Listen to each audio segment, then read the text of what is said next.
Hola a todos, bienvenidos a otro viernes de disrupción. Este viernes pues es muy especial para nosotros porque marca la finalización de una primera etapa en el que semanalmente compartimos con todos ustedes nuestra visión acerca del derecho a la educación y específicamente del derecho a la educación privada. Este viernes no va a ser la excepción y tengo el honor de compartir este panel con mis queridos y admirados amigos Gabriel Ortiz y Faisal Yamil, quienes han dedicado gran parte de su formación jurídica al estudio de los derechos humanos. Y es precisamente desde esta óptica que vamos a abordar la educación como un derecho humano y si existe o no la necesidad de que el Estado se involucre activamente en la prestación del mismo. Para estos muchachos me gustaría comenzar recordando lo que fue nuestro viernes de disrupción pasado, en el que se habló acerca de si los pobres en efecto odian la educación pública.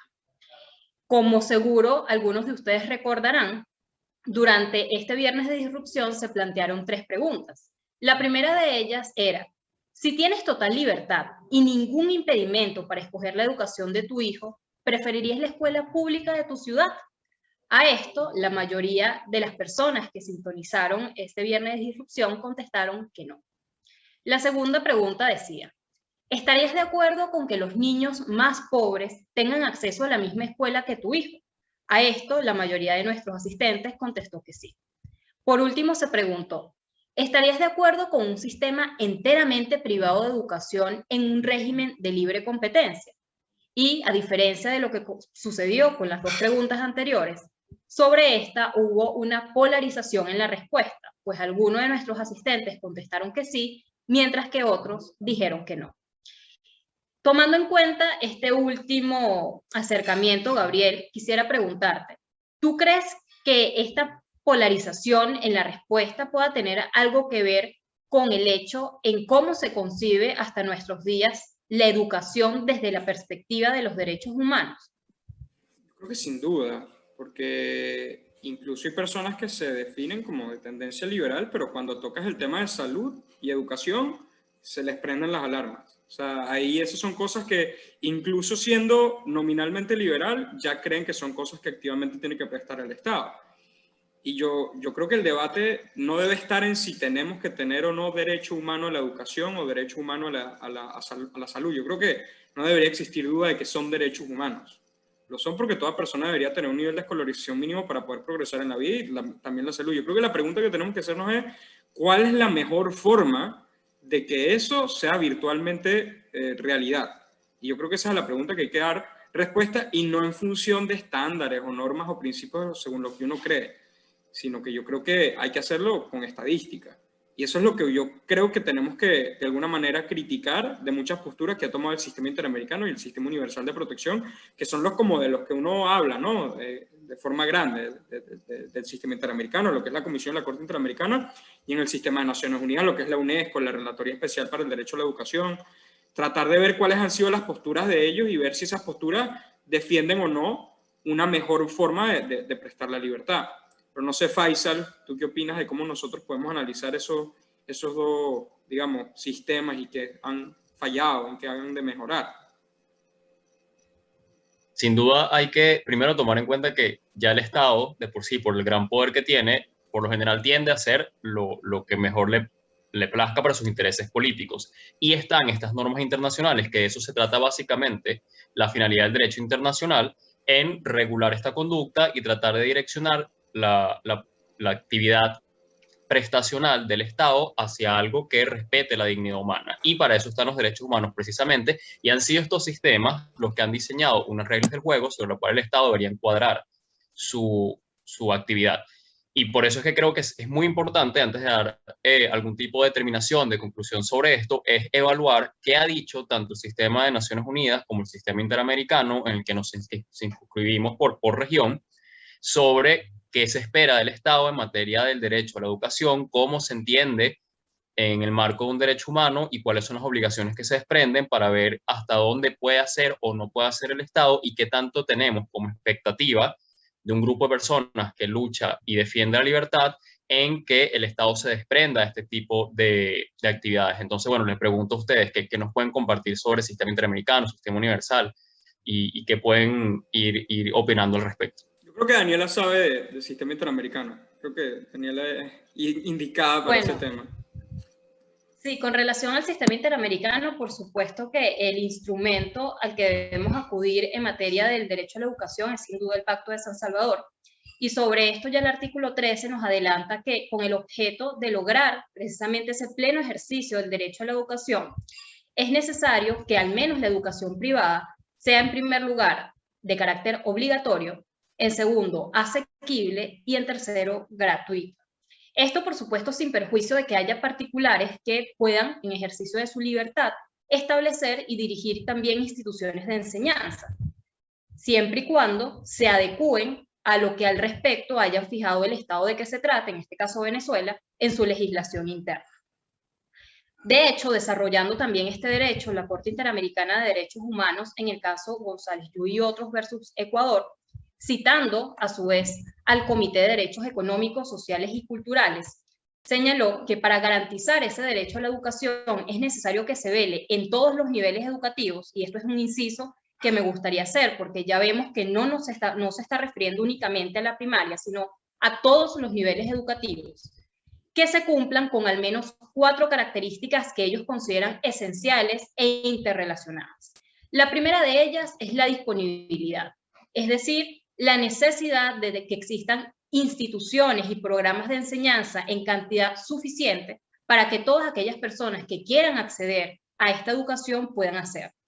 Y esto no contempla únicamente la existencia de estructuras, de infraestructura en general, donde las personas puedan asistir a ver sus clases, sino todo lo relativo a la forma en cómo funcionan esas estructuras. Es decir, nos estamos refiriendo con este elemento de disponibilidad también al hecho de que exista agua potable en estas instituciones educativas, a que haya docentes calificados que tengan a su vez salarios competitivos, que puedan ejercer esta prestación de servicios, que además los estudiantes cuenten con materiales de enseñanza suficientes, con bibliotecas e incluso con servicios de informática, donde puedan acceder también a estos mecanismos de tecnología de la información.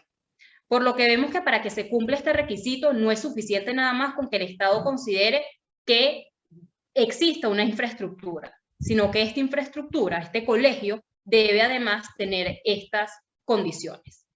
En segundo lugar, el sistema interamericano plantea el requisito de accesibilidad, el cual se encuentra dividido a su vez en 3 factores distintos. El primero de ellos es, por supuesto, la no discriminación, o sea, la necesidad de que la educación sea accesible a todas las personas y especialmente a aquellas que vengan de grupos vulnerables. En segundo lugar, que exista una accesibilidad material, es decir, que estas instituciones educativas estén localizadas geográficamente en accesos que sean razonables, para que todas aquellas personas que quieran estudiar puedan hacerlo sin necesidad de que esto implique que se trasladen de un lugar a otro de una forma que sea perjudicial para ellos. Aquí se plantea, por ejemplo, la existencia de escuelas vecinales y también la posibilidad de que puedan optarse a este ejercicio del derecho a la educación mediante usos de tecnología, por ejemplo, lo que hemos visto actualmente con la pandemia, como clases virtuales. Pero para esto, nuevamente, es necesario también que los estudiantes cuenten con las herramientas necesarias para poder ejercer este derecho. Por último, se plantea la necesidad de que exista una accesibilidad económica, que no es más que la necesidad de que la educación esté al alcance de todos. Aquí es interesante que el sistema interamericano plantea que si bien lo exigible es que la enseñanza a nivel primario sea gratuita para todas, es deseable a su vez que el Estado vaya gradualmente implementando este sistema gratuito para educación secundaria e incluso educación superior. Entonces, digamos que a la luz del sistema interamericano, el objetivo, lo deseable, el sueño, es que la educación sea gratuita en todos los niveles en que ésta se imparta.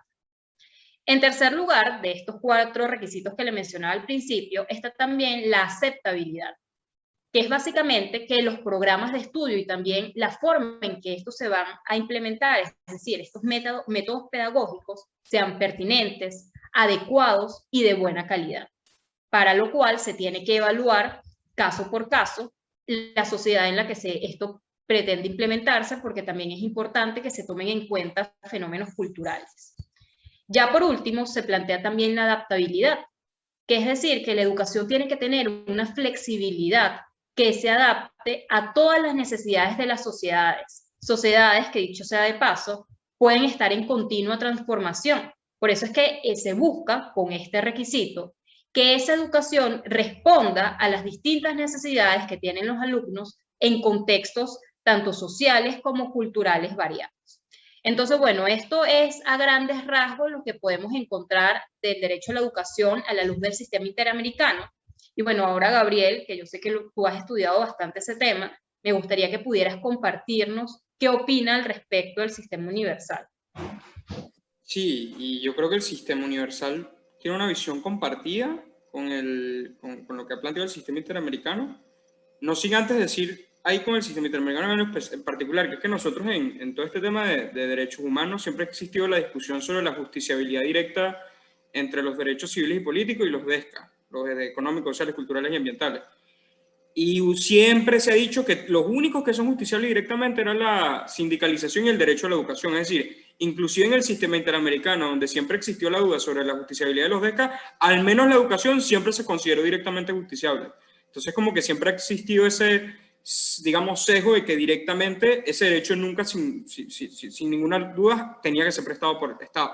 Y que si no lo hacía, el Estado podía ser demandado. Y algo similar creo que ocurre con el sistema de educación en el sistema universal. Yo creo que primero hay que empezar como que teniendo en cuenta lo que ha dicho el profesor James Tully, que seguramente otro de los videos que vean van a estar hablando de esto, lo que dijo sobre el bello árbol, que es que él parte de algo muy importante, que es que las agencias de protección, entiéndase UNESCO, la Oficina de la Alta Comisionada de Naciones Unidas para Derechos Humanos, y donde me voy a centrar yo, que es la Relatoría Especial para el Derecho a la Educación, que está adscrita al Consejo de Derechos Humanos, tienen como, yo no sé si es un sesgo de conocimiento, como el respeto que merecen esas instituciones, pero parten de una idea sobre cómo funcionan las cosas en la realidad que quizá no se compagina con cómo en efecto ocurre, porque el profesor James Tully se metió en un montón de barriadas en los slums en India, en varios países en África, y comprueba que muchas de las cosas que uno cree no son necesariamente así. Lo hizo de forma práctica. Entonces ellos creen que los pobres a juro necesitan que el Estado intervenga para la educación, como si ellos por sí mismos no fueran capaces de encontrar alternativas para que esa educación se pueda prestar. Yo aquí, por ejemplo, hay una página que recomiendo mucho, se llama Visual Politics, son unos españoles que tienen una página en donde hablan de esto y tienen un video sobre las escuelas privadas low cost.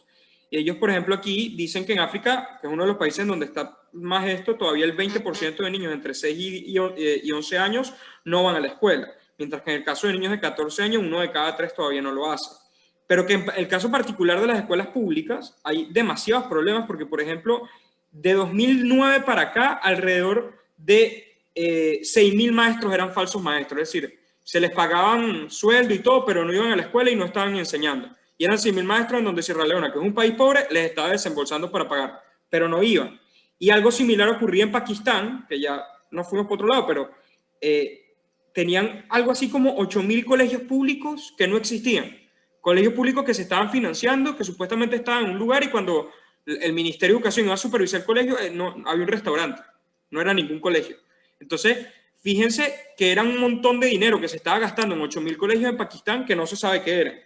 Y lo otro es el tema del compromiso del profesorado. Por ejemplo, ellos tienen aquí unas cifras del Banco Mundial en donde en Kenia el 47.3% de los profesores no iba a la escuela. En Nigeria, 22.8%. En Uganda, 56.9%. Y en Mozambique, 56.2%. Entonces nosotros en Latinoamérica, que estamos acostumbrados a decir, te saltas la clase. Bueno, aquí el que se saltaba la clase es el profesor, no el estudiante. O sea, más de la mitad no iba.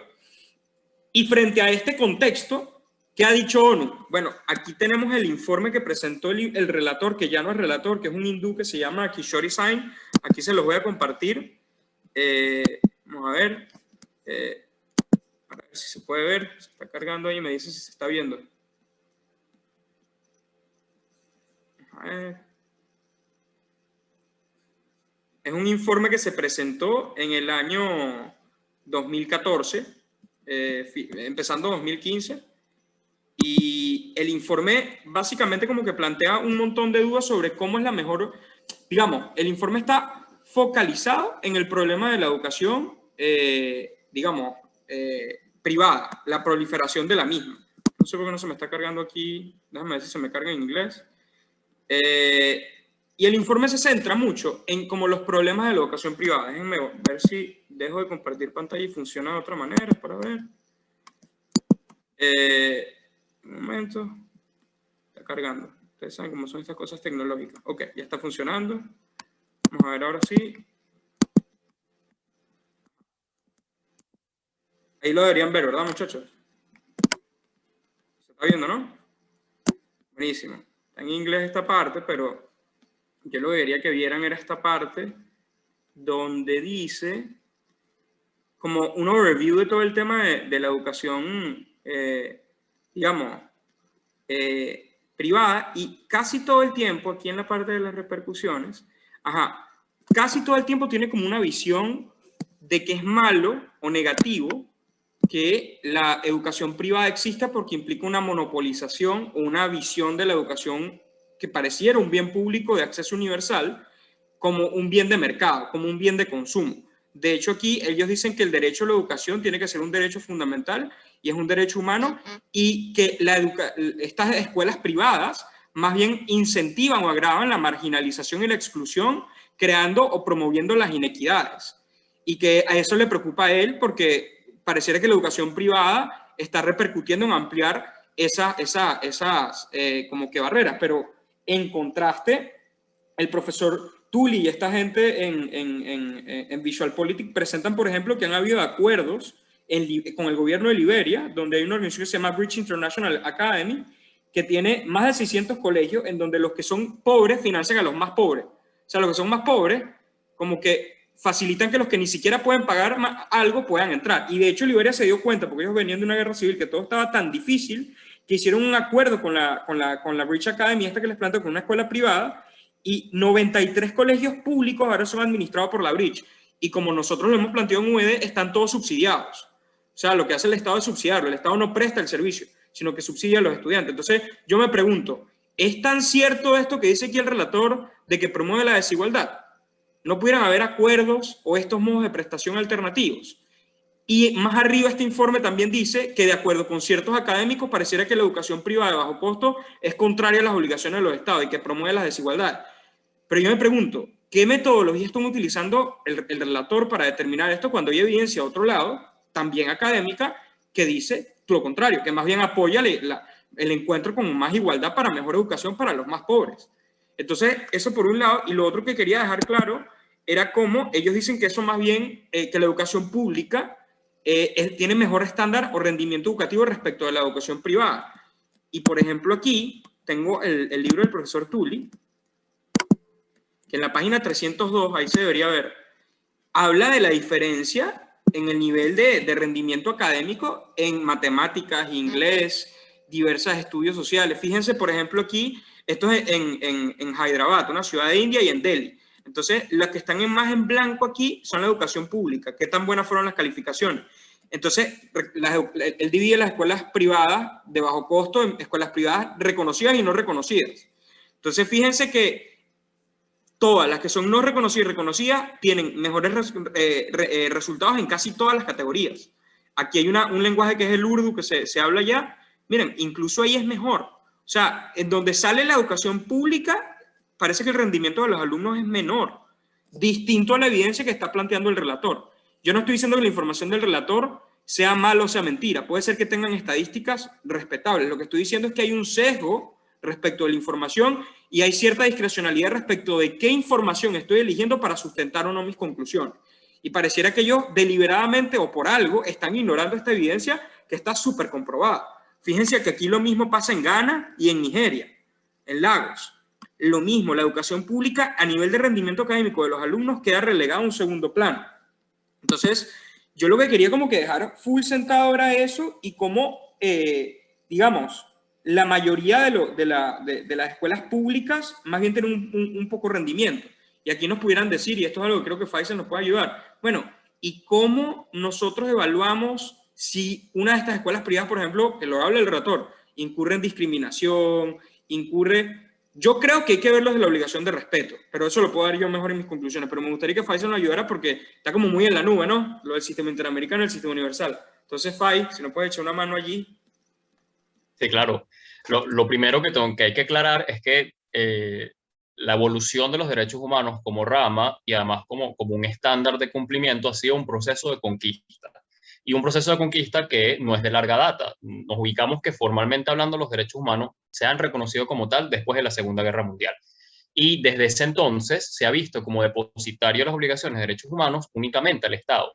Y más o menos se cree que el individuo, los particulares que no estamos investidos en ningún tipo de poder público o autoridad, entramos en esa fórmula, en esa ecuación, como víctimas y no como personas que pueden concursar en el proceso de respeto, garantía también de los derechos humanos. Yo creo que eso ha sido parte del sesgo que comenta Gabriel y que todavía se ve manifestado en la forma de pensar de los sistemas internacionales de protección y las conclusiones a las que podemos llegar de cómo ellos conciben el derecho a la educación como derecho humano es algo que le corresponde exclusivamente al Estado, que necesariamente tiene que ser garantizado y prestado por el Estado como depositario de las obligaciones de derechos humanos y que en la medida que vayan a intervenir personas particulares de iniciativa privada, lo podrán hacer en la medida que cuenten con algún tipo de venia del Estado y se adapten a los programas y normativas internas que los propios Estados están dictando.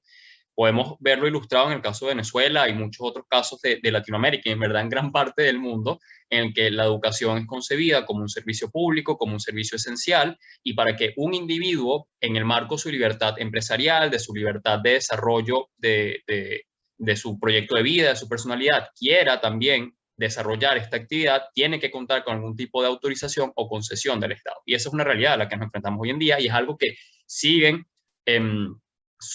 edificando estos estándares de los sistemas internacionales de protección.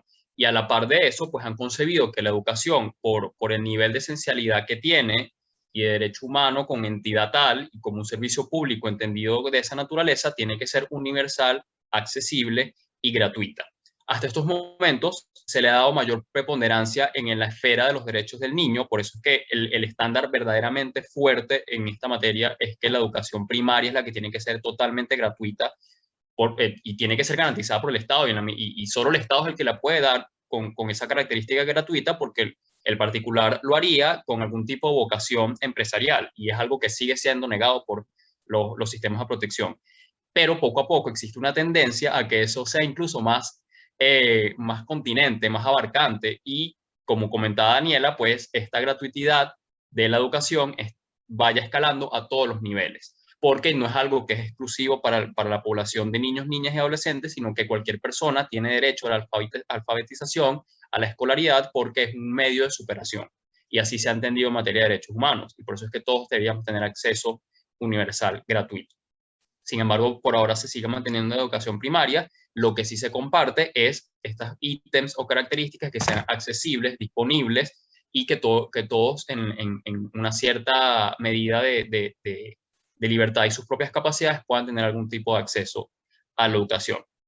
Pero estas reflexiones a qué nos llevan, aquí hay unas preguntas muy importantes, unos debates que han surgido, ya Gabriel asomaba uno de ellos, en si nosotros estamos defendiendo la participación activa, protagónica, constante, incluso de mayor participación en términos de proporción de la iniciativa privada en la prestación de la educación.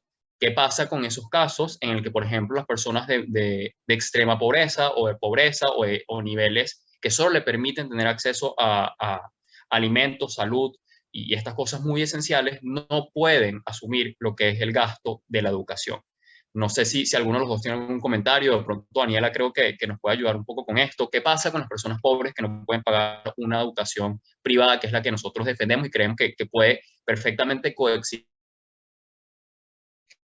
Sí, Faisal, creo que has planteado una pregunta muy interesante. La obligación del Estado de garantizar la educación. Y esta pregunta da justo también en el clavo, porque cada vez que uno habla sobre educación privada, surge esto, ¿no? ¿Qué pasa con aquellas personas que no pueden pagar? Y lo primero que hay que aclarar al respecto es que educación privada no es necesariamente sinónimo de educación cara. De hecho, un Estado de Derecho ha realizado una investigación a nivel nacional y se ha dado cuenta que hay muchos colegios en Venezuela donde la mensualidad es apenas de $3.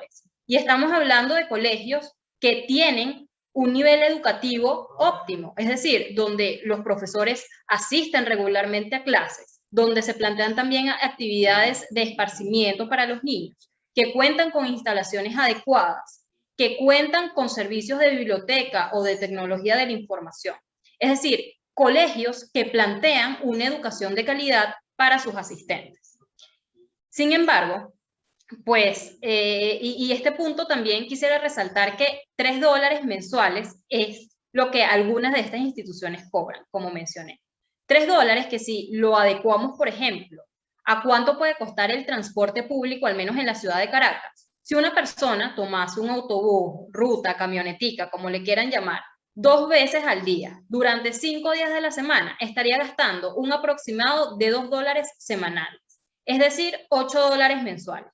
Estamos hablando entonces que estos colegios son incluso menos costosos que lo que gastaría una persona mensualmente en transporte público en la ciudad de Caracas, con una estimación, como les digo, de apenas 2 autobuses diarios, que sabemos que esto en muchos casos no es así, sino que las personas suelen tomar más de uno para poder llegar a sus destinos y que además este precio varía dependiendo también de las distancias. Pero bueno, es al menos una estimación. Ahora, todavía surge la pregunta, ok, puede ser que existan colegios de bajo costo, pero ¿qué seguiría pasando con aquellas personas que ni siquiera pueden pagar, por ejemplo, $3 mensuales en educación? Bueno, aquí creo que entonces sería viable plantear otras alternativas donde el Estado sí tenga un involucramiento mayor sin necesidad de que éste asuma de forma directa la prestación de este servicio, como se concibe, o de este derecho a la educación. ¿Y cuáles podrían ser esas alternativas? Por ejemplo, cheques escolares, o por ejemplo, el establecimiento de un sistema de becas que tome en cuenta la integralidad de esa persona que está solicitando la beca y se la conceda porque, por ejemplo, esta, además de no poder costear por su cuenta la educación, también presenta otras herramientas. Por ejemplo, tiene un desarrollo importante o un interés en materia de deporte, en materia de cultura, etc. Entonces, creo que estas podrían ser 2 alternativas. Y por supuesto, como la pregunta que tú has planteado, Faisal, también surgen millones. Por ejemplo, ahorita se me viene a la cabeza una que creo que también es de las más usuales y es, bueno, pero tal vez el sistema de educación pública no funciona en Venezuela, pero sí en otros países. Por ejemplo, en Finlandia. Finlandia tiene el mejor sistema de educación pública. Entonces, ¿por qué eso no podríamos, por ejemplo, copiarlo y traerlo a la realidad venezolana? Y esta pregunta, Gabo, te la dejo en el aire y me gustaría que tú la contestaras. No, la de Finlandia es un clásico. La de Finlandia, esa siempre sale. Yo creo que me voy a estadísticas del Banco Mundial. El Banco Mundial considera que per cápita, estoy hablando de por persona, un estudiante en Finlandia, el gasto que tiene que invertir el Estado son 2.730 euros. Okay, 2.730 euros al dólar como está hoy, que es 1.19, ¿sí? Son 3.248 dólares. Entonces, vamos a suponer que en Venezuela, según lo que recuerdo, hay como 10 millones, 9 millones de personas en escolarización, en grado de escolarización, en diversos grados. Entonces, eso nos da una cifra de cerca de 32 billones de dólares. Entonces, 32 billones de dólares que ahorita no tenemos ni para, teniendo en cuenta la prioridad de salud y la emergencia humanitaria preexistente. ¿De dónde vamos a sacar esa plata? ¿Quién nos la va a financiar cuando todo el mundo necesita dinero?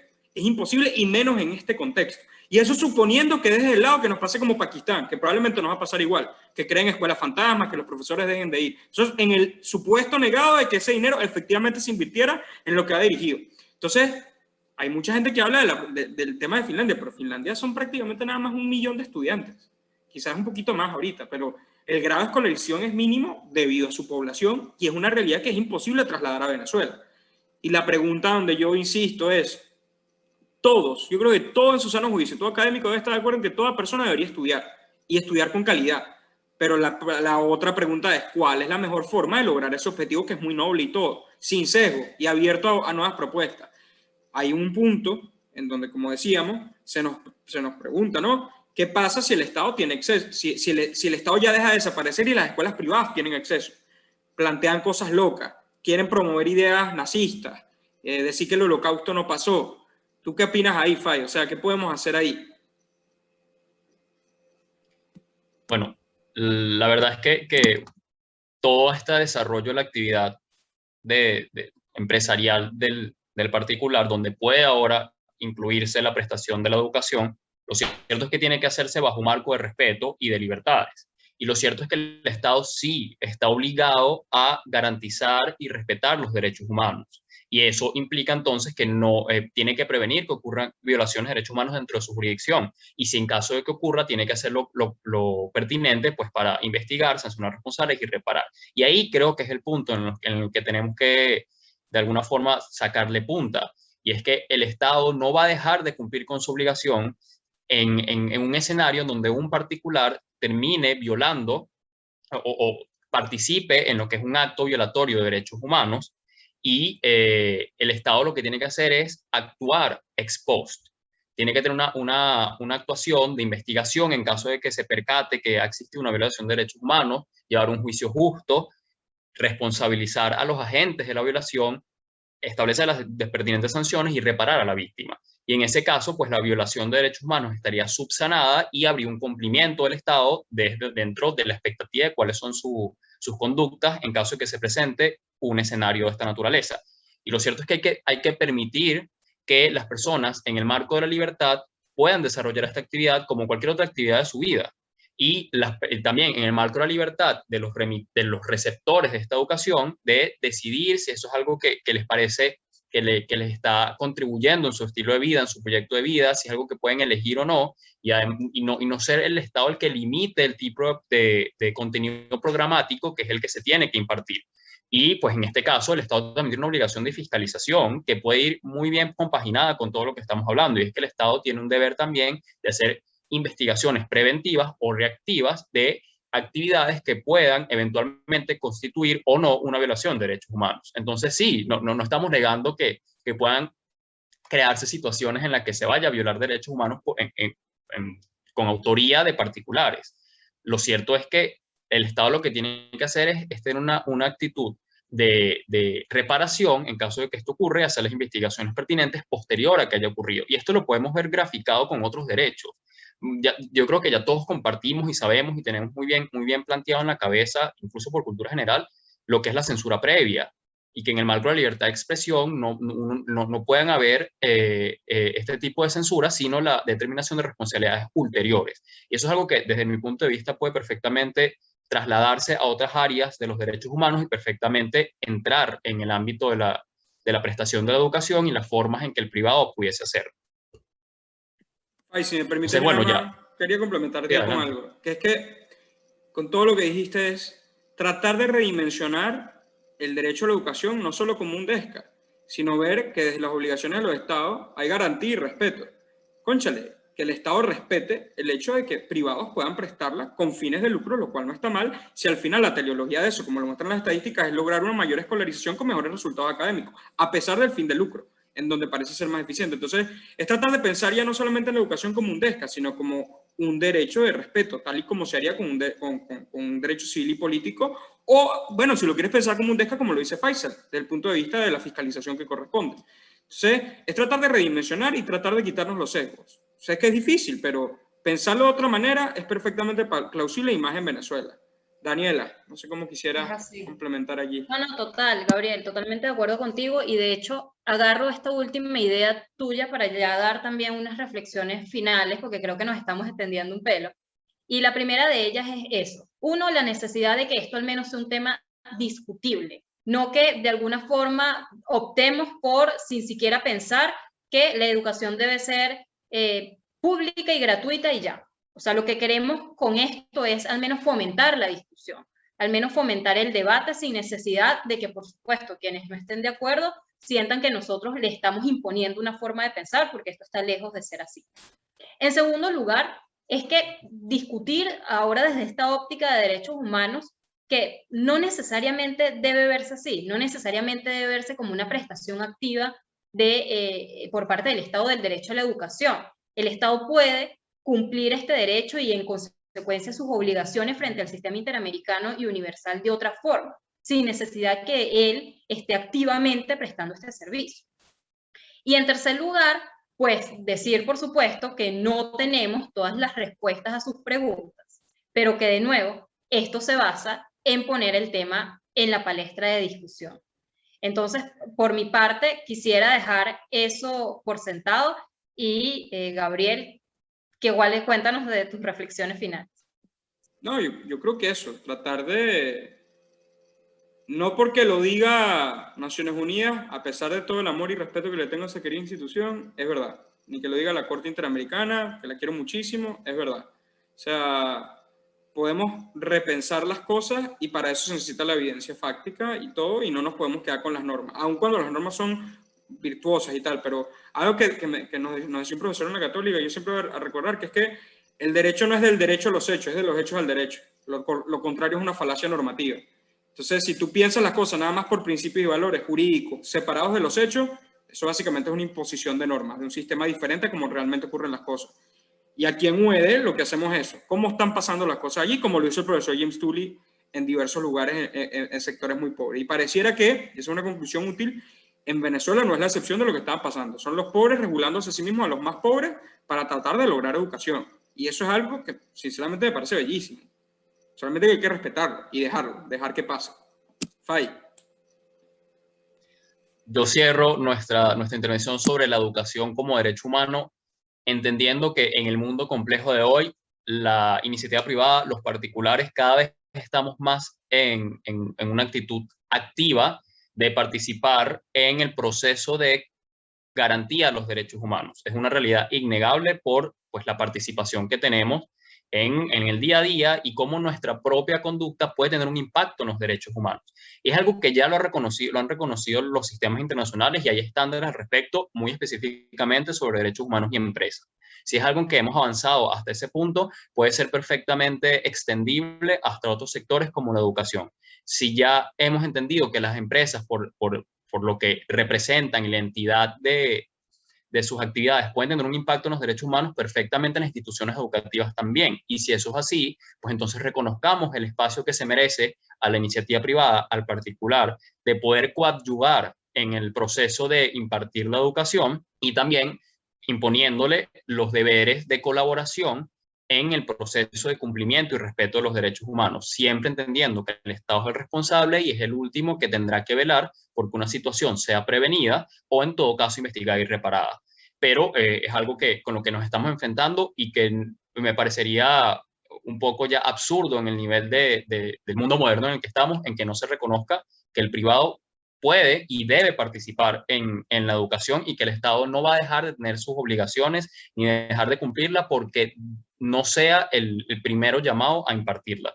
Y yo creo que con esto podemos hacer un cierre de lo que es la educación como derechos humanos, con todas estas precisiones que hemos dado, lo que hemos compartido y reconociendo pues que hay unos estándares que existen que debemos respetar y que están allí y que muchos han ayudado sin duda alguna, pero que no estamos negados a que haya una evolución mucho más progresista en propio beneficio de la dignidad humana, que es que contemos con una educación mucho más accesible, de mayor calidad y que sea verdaderamente más universal, y eso es algo que se puede lograr cuando nosotros los particulares también participamos en ella. Muchísimas gracias, Faisal. Muchísimas gracias, Daniela. Ani, creo que estamos listos. Es así. Gracias. Gracias a todos. Gracias a todos.